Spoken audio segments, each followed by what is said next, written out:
Hello everyone, आप सभी का फिर से स्वागत है। ये टेस्ट संख्या 16 है। इस टेस्ट सीरीज में 50 प्रश्नों को कवर किया गया है, जो कि एग्जाम के पॉइंट ऑफ व्यू से बहुत ही महत्वपूर्ण प्रश्नों का यह संग्रह है। इसका PDF Telegram channel Telegram quiz group में मिल जाएगा। वीडियो के डिस्क्रिप्शन बॉक्स में उसका लिंक है, आप ज्वाइन कर सकते हैं। तो चलिए स्टार्ट करते हैं। पहला प्रश्न है, निम्नलिखित में से किस देश में किम्बरले की पठार स्थित है? निम्नलिखित में से किस देश में किम्बरले की पठार स्थित है? इसका सही जवाब होगा ऑप्शन डी, ऑस्ट्रेलिया। सेकंड प्रश्न है, तुर्की किसके बीच स्थित है? तुर्की किसके बीच स्थित है? इसका सही आंसर हो जाएगा ऑप्शन ए, काला सागर और भूमध्य सागर के बीच। प्रश्न संख्या थर्ड है, पनामा नहर के द्वारा महाद्वीपों के निम्नलिखित युग्मों में से कौन एक दूसरे से अलग होता है? पनामा नहर के द्वारा महाद्वीपों के निम्नलिखित युग्मों में से कौन एक दूसरे से अलग होता है? तो इसका सही जो आंसर हो जाएगा ऑप्शन सी, उत्तरी अमेरिका और दक्षिणी अमेरिका। प्रश्न संख्या 4 है, मृदा जल तनाव को मापने के लिए निम्नलिखित में से किस उपकरण का उपयोग किया जाता है? मृदा जल तनाव को मापने के लिए निम्नलिखित में से किस उपकरण का उपयोग किया जाता है? तो याद रखिएगा, बहुत ही महत्वपूर्ण प्रश्न है। इसका सही आंसर हो जाएगा ऑप्शन डी, टेंसियोमीटर। प्रश्न संख्या 5 है, अनाईमुडी चोटी जो है ये कहां स्थित है? अनाईमुडी चोटी कहां स्थित है? इसका सही सा जो जवाब हो जाएगा वो ऑप्शन ए में दिया गया है, सहाद्री। याद रखिएगा। आगे बढ़ते हैं। प्रश्न संख्या 6 है, चावल की खेती के लिए सबसे उपयुक्त मिट्टी कौन सी है? चावल की खेती के लिए सबसे उपयुक्त मिट्टी है? बहुत ही आसान सवाल है, महत्वपूर्ण प्रश्न भी है। तो इसका सही आंसर हो जाएगा ऑप्शन सी, जलोढ़ मिट्टी। 7 नंबर है, स्थानीय समय और ग्रीनविच समय 1 डिग्री देशांतर में क्या अंतर है? स्थानीय समय और ग्रीनविच समय 1 डिग्री देशांतर में क्या अंतर है? यह प्रश्न बहुत बार पूछा जा चुका है, तो ध्यान रखिएगा। 1 डिग्री में जो अंतर आता है वो 4 मिनट का होता है, यानी बी ऑप्शन। प्रश्न संख्या 8 है, किसी भी क्षेत्र की सतह की विशेषताओं को दर्शाने वाले मानचित्र को क्या कहते हैं? किसी भी क्षेत्र की सतह की विशेषताओं को दर्शाने वाले मानचित्र को क्या कहते हैं? ऑलरेडी इसके बारे में हम लोगों ने डिस्कस किया है। इसका सही आंसर हो जाएगा ऑप्शन ए, राहत मानचित्र। 9 नंबर है, निम्नलिखित में से किसका संकेत किसी तारे के रंग से होता है? निम्नलिखित में से किसका संकेत किसी तारे के रंग से होता है?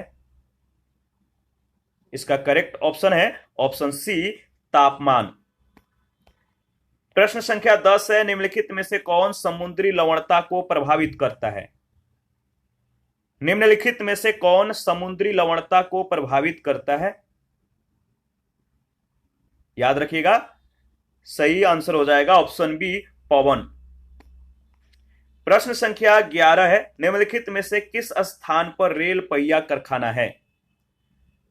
निम्नलिखित में से किस स्थान पर रेल पहिया कारखाना है?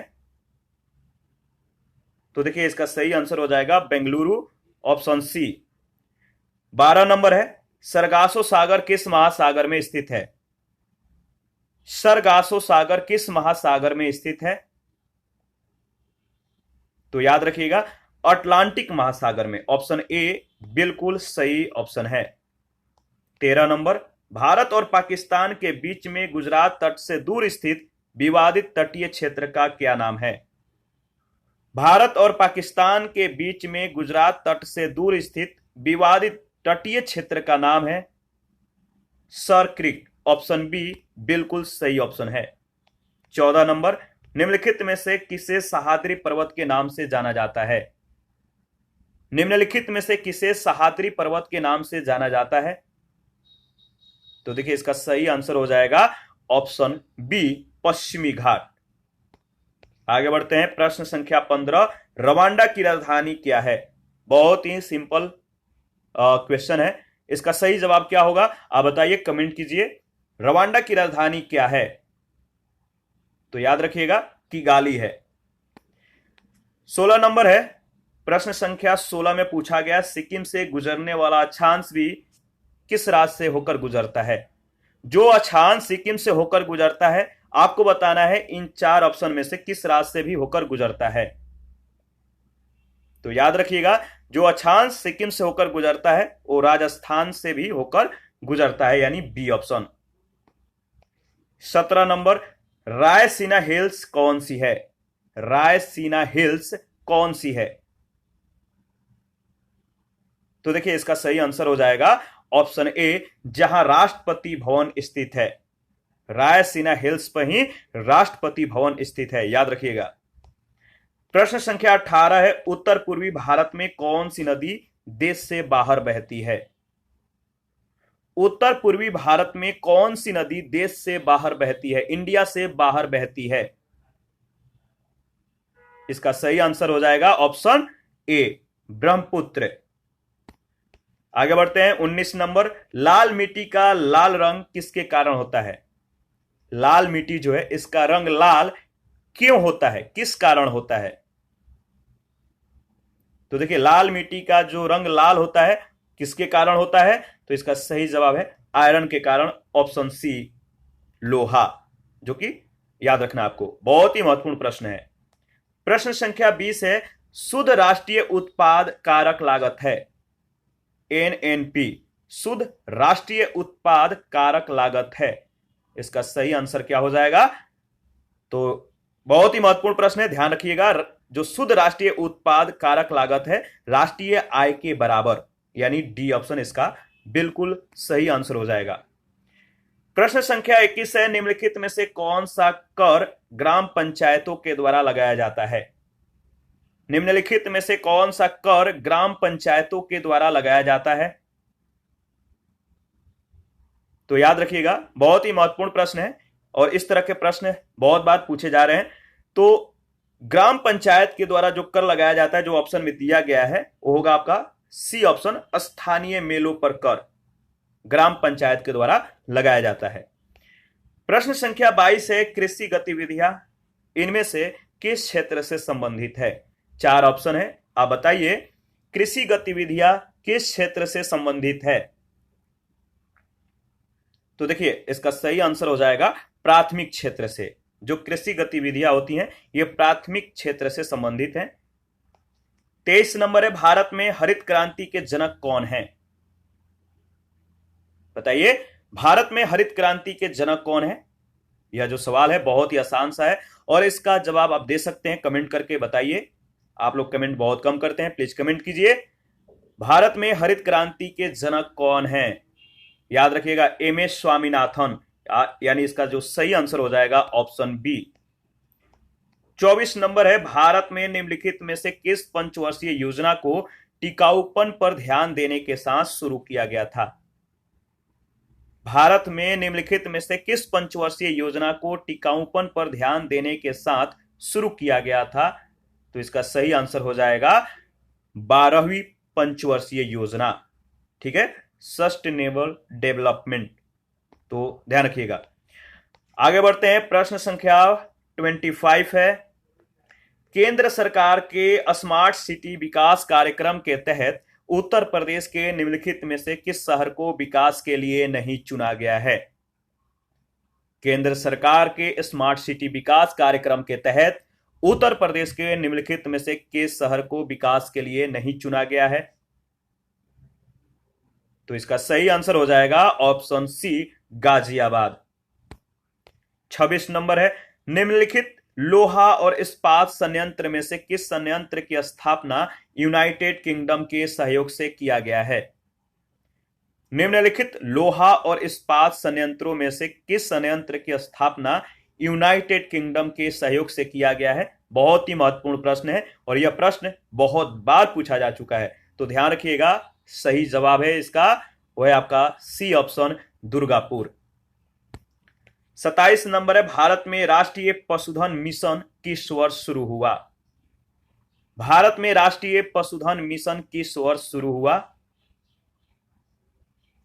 तो याद रखिएगा 2014-15 के दौरान यह शुरू हुआ था, तो डी ऑप्शन बिल्कुल करेक्ट ऑप्शन है।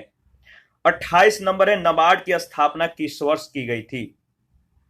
नाबार्ड की स्थापना किस वर्ष की गई थी? इसका सही आंसर हो जाएगा 1982, ऑप्शन सी। नाबार्ड की स्थापना 1982 में की गई थी, ध्यान रखिएगा। 29 नंबर है, किस समिति ने किसान क्रेडिट कार्ड योजना शुरू करने की सिफारिश की थी? उस समिति का नाम बताइए जिसने किसान क्रेडिट कार्ड योजना शुरू करने की सिफारिश की। बहुत ही महत्वपूर्ण प्रश्न है और इसका जवाब आप जो है दे सकते हैं अगर जवाब मालूम है तो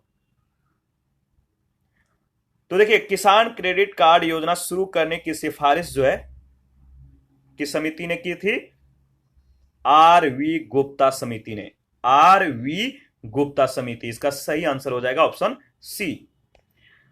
आगे बढ़ते हैं, प्रश्न संख्या 30 है, केंद्रीय बजट मोबाइल एप्लीकेशन हाल ही में किस संस्थान के द्वारा विकसित किया गया है? केंद्रीय बजट मोबाइल एप्लीकेशन हाल ही में किस संस्थान के द्वारा विकसित किया गया है? बताइए। इसका सही आंसर हो जाएगा ऑप्शन ए, राष्ट्रीय सूचना विज्ञान केंद्र। 31 है, ऑपरेशन फ्लड किससे संबंधित है? ऑपरेशन फ्लड किससे संबंधित है? यह भी प्रश्न बहुत बार आ चुका है, पूछा जा चुका है, तो ध्यान में रखिएगा। ऑपरेशन फ्लड जो है यह डेयरी विकास से संबंधित है, ठीक है, तो ऑप्शन बी इसका करेक्ट ऑप्शन हो जाएगा। 32 है, वस्तु विनिमय लेन देन का अर्थ क्या है? वस्तु विनिमय लेन देन का जो अर्थ है वो क्या है? 4 ऑप्शन है, आप ऑप्शन को एनालिसिस कीजिए और बताइए इसका सही आंसर क्या होगा। तो देखिए, वस्तु विनिमय लेन देन का मतलब होता है वस्तु का आदान प्रदान, यानी माल के साथ माल का जो है आदान प्रदान किया जाता है। एक वस्तु लिया जाता है, दूसरा वस्तु जो है उसको दिया जाता है। आप एक वस्तु लेकर दूसरा वस्तु देते हैं तो वस्तु विनिमय लेन देन होता है, तो ऑप्शन ए इसका सही आंसर हो जाएगा। 33 है, स्टैगफ्लेशन को परिभाषित किया गया है। ये ऑलरेडी प्रश्न हम लोगों ने डिस्कस किया था। स्टैगफ्लेशन को परिभाषित किया गया है, बताइए किस रूप में? इसका सही जवाब हो जाएगा, स्टैगफ्लेशन को जो है परिभाषित जो किया गया है, उच्च मुद्रास्फीति, कम विकास और उच्च बेरोजगारी। उच्च मुद्रास्फीति, कम विकास और उच्च बेरोजगारी, यानी 33 का जो ऑप्शन होगा वो ऑप्शन बी करेक्ट ऑप्शन होगा। 34 है, कौन सा केंद्रीय बैंक का मात्रात्मक ऋण नियंत्रण उपाय नहीं है? कौन सा केंद्रीय बैंक का मात्रात्मक ऋण नियंत्रण उपाय नहीं है? तो इसका सही जवाब है नैतिक आत्महत्या, यानी डी ऑप्शन, याद रखिएगा। आगे बढ़ते हैं, प्रश्न संख्या 35, निगम कर किस पर लगाए जाने वाला कर है?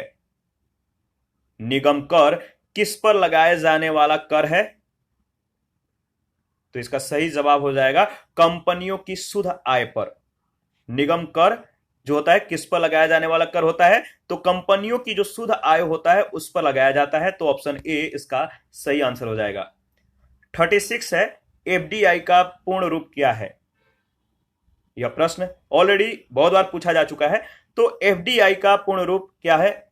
इस प्रश्न का जवाब आप दे सकते हैं और वैसे भी आपको जवाब मालूम होगा तो कमेंट कीजिए या बताइए कि 36 का ऑप्शन जो है वो कौन सा सही ऑप्शन है, करेक्ट ऑप्शन है। तो देखिए, प्रत्यक्ष विदेशी निवेश, यानी ऑप्शन सी, ठीक है, तो याद रखिएगा एफडीआई का जो पूर्ण रूप होता है प्रत्यक्ष विदेशी निवेश। 37 है, आर्थिक आत्मनिर्भरता प्राप्त करना किस पंचवर्षीय योजना का मुख्य उद्देश्य था? आर्थिक आत्मनिर्भरता प्राप्त करना किस पंचवर्षीय योजना का मुख्य उद्देश्य था? ऑप्शन ए चौथी पंचवर्षीय योजना, ऑप्शन बी, देखिए यहां पे थोड़ा सा ऑप्शन मिस्टेक हुआ है तो सुधार लीजिएगा। आर्थिक आत्मनिर्भरता प्राप्त करना किस पंचवर्षीय योजना का मुख्य उद्देश्य था? ऑप्शन ए चौथी पंचवर्षीय योजना, ऑप्शन बी तीसरी पंचवर्षीय योजना, ऑप्शन सी छठी पंचवर्षीय योजना और ऑप्शन डी पांचवी पंचवर्षीय योजना। ठीक है, क्रम में सजा लीजिएगा, ए बी सी और ये डी। तो देखिए इसका जो सही आंसर हो जाएगा 37 का, वो हो जाएगा तीसरी पंचवर्षीय योजना आर्थिक आत्मनिर्भरता प्राप्त करना किस पंचवर्षीय योजना का मुख्य उद्देश्य था? तो तीसरी पंचवर्षीय योजना का। आगे बढ़ते हैं। 38 है, जिसे प्रच्छन्न बेरोजगारी भी कहा जाता है। किसे प्रच्छन्न बेरोजगारी भी कहते हैं? 4 ऑप्शन है। ऑप्शन को एनालिसिस कीजिए और बताइए कि प्रच्छन्न बेरोजगारी का एक दूसरा रूप जो है वो कौन सा है। तो देखिए इसका सही जवाब हो जाएगा अल्प रोजगार को प्रच्छन्न बेरोजगारी भी कहा जाता है। तो ऑप्शन ए इसका बिल्कुल सही ऑप्शन है। 39 है, निम्नलिखित में से कौन सा एंजाइम प्रोटीन को एमिनो एसिड में तोड़ता है? निम्नलिखित में से कौन सा एंजाइम प्रोटीन को एमिनो एसिड में तोड़ता है? तो देखिए इसका सही आंसर हो जाएगा ऑप्शन ए पेप्सिन। ठीक है, ऑप्शन ए पेप्सिन। ये जो है ये जो पेप्सिन जो है एक एंजाइम है, ये प्रोटीन को एमिनो एसिड में क्या करता है? तोड़ता है। प्रश्न संख्या 40 है, निम्नलिखित में से कौन सा हार्मोन महिला हार्मोन है? बहुत ही महत्वपूर्ण प्रश्न है। आपको बताना है कि 4 ऑप्शन दिए गए, इनमें से कौन सा हार्मोन महिला हार्मोन है? बताइए फीमेल हार्मोन जो है वो कौन सा है? तो इसका सही जवाब हो जाएगा ऑप्शन सी। ठीक है, एस्ट्रोन। ठीक है, ऑप्शन सी एस्ट्रोन जो है ये महिला हार्मोन है। 41 है, निम्नलिखित में से कौन सा बहुलक जैव निम्नीकृत नहीं किया जा सकता है? निम्नलिखित में से कौन सा बहुलक जैव निम्नीकृत नहीं किया जा सकता है? वह है आपका पीवीसी। पीवीसी यानी डी ऑप्शन, इसको जैव निम्नीकृत नहीं किया जा सकता है। 42 है, निम्नलिखित में से कौन सा युग्म सही सुमेलित नहीं है? कौन सा युग्म सही सुमेलित नहीं है? 42 का जो सही ऑप्शन हो जाएगा वो हो जाएगा ऑप्शन बी, तांबा का जो संबंध सीना बार से दिया गया है ये सही सुमेलित नहीं है। ठीक है, तो ऑप्शन बी करेक्ट ऑप्शन है। 43 है, समुद्री घास निम्नलिखित तत्वों का मुख्य और महत्वपूर्ण स्रोत है। किसका? समुद्री घास जो है आपको बताना है कि निम्नलिखित तत्वों का मुख्य और महत्वपूर्ण स्रोत है। किसका महत्वपूर्ण स्रोत है? आयोडीन का। याद रखिएगा ऑप्शन ए इसका बिल्कुल सही ऑप्शन है। 44 है, मकड़ियों के द्वारा उत्पादित रेशम को क्या कहा जाता है? मकड़ियों के द्वारा उत्पादित रेशम को कहा जाता है। यह प्रश्न ऑलरेडी हम लोगों ने डिस्कस किया है और यह प्रश्न बहुत बार पूछा भी जा चुका है। तो इसका सही आंसर हो जाएगा गौसमीर रेशम। गौसमीर रेशम, मकड़ियों के द्वारा उत्पादित रेशम को गौसमीर रेशम कहते हैं। तो सी ऑप्शन बिल्कुल सही ऑप्शन है। 45 है, एक सामान्य 70 किलोग्राम वयस्क मनुष्य में रक्त की कुल मात्रा लगभग कितनी होती है? एक सामान्य 70 किलोग्राम वयस्क मनुष्य में रक्त की मात्रा लगभग कितनी होती है? तो देखिए याद रखिएगा 5000 मिलीलीटर। 5000 मिलीलीटर। 46 है, निम्नलिखित में से कौन सा ऊष्मा की इकाई नहीं है? 4 ऑप्शन है, आपको बताना है कि इन चारों में से कौन ऊष्मा की इकाई नहीं है। तो देखिए ऊष्मा की जो इकाई नहीं है वह आपका सेंटीग्रेड यानी ऑप्शन ए। कैलोरी और अर्ग जूल ये सभी जो है ऊष्मा की इकाई है, लेकिन सेंटीग्रेड जो है ये ऊष्मा की इकाई नहीं है, बल्कि सेंटीग्रेड जो है टेम्परेचर ताप की इकाई है। ध्यान रखिएगा। 47 है, प्रकाश संश्लेषण के प्रक्रिया के लिए निम्नलिखित में से किसकी उपस्थिति आवश्यक नहीं है? प्रकाश संश्लेषण की जो प्रोसेस होती है आपको बताना है कि इस प्रोसेस में निम्नलिखित में से किसकी उपस्थिति आवश्यक नहीं है। तो सही जवाब हो जाएगा ऑप्शन, बताइए, बहुत ही महत्वपूर्ण प्रश्न है और आसान सा सवाल है।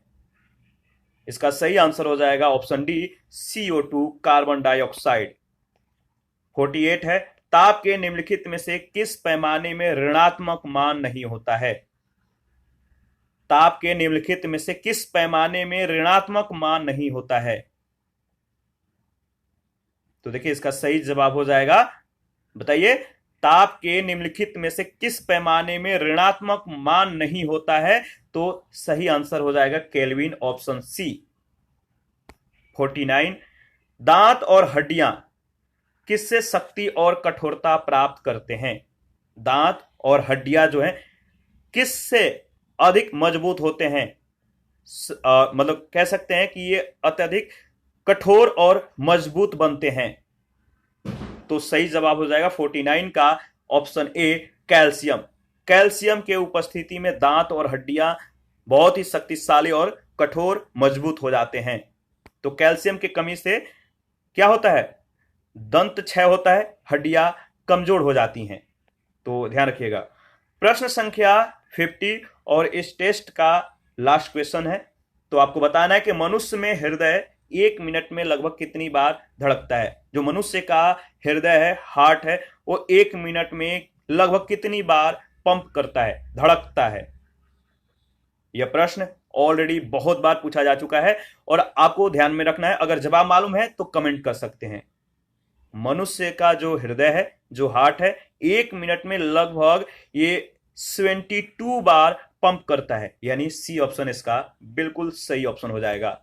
इसी के साथ आज का सेशन समाप्त करेंगे। यहाँ पे कुछ महत्वपूर्ण लिंक दिए गए हैं, यूट्यूब चैनल का, टेलीग्राम चैनल का, टेलीग्राम क्विज ग्रुप का, ठीक है। इसके बाद इंस्टाग्राम का और फेसबुक पेज का। लास्ट में पूरा आंसर की दिया गया है ताकि आप जो है वीडियो को रिवाइज करने के बाद खुद से प्रैक्टिस कर पाएं। तो थैंक यू, मिलते हैं नेक्स्ट सेशन में। आप अपना प्रतिक्रिया जरूर दीजिए, आपके प्रतिक्रियाओं का हमें बेसब्री से इंतजार रहता है। जिन लोगों ने Telegram channel, Telegram quiz group, Facebook page, Instagram को ज्वाइन नहीं किया है तो वीडियो के डिस्क्रिप्शन बॉक्स में उसका लिंक है, आप ज्वाइन कर सकते हैं। मिलते हैं नेक्स्ट सेशन में, अभी के लिए इतना ही।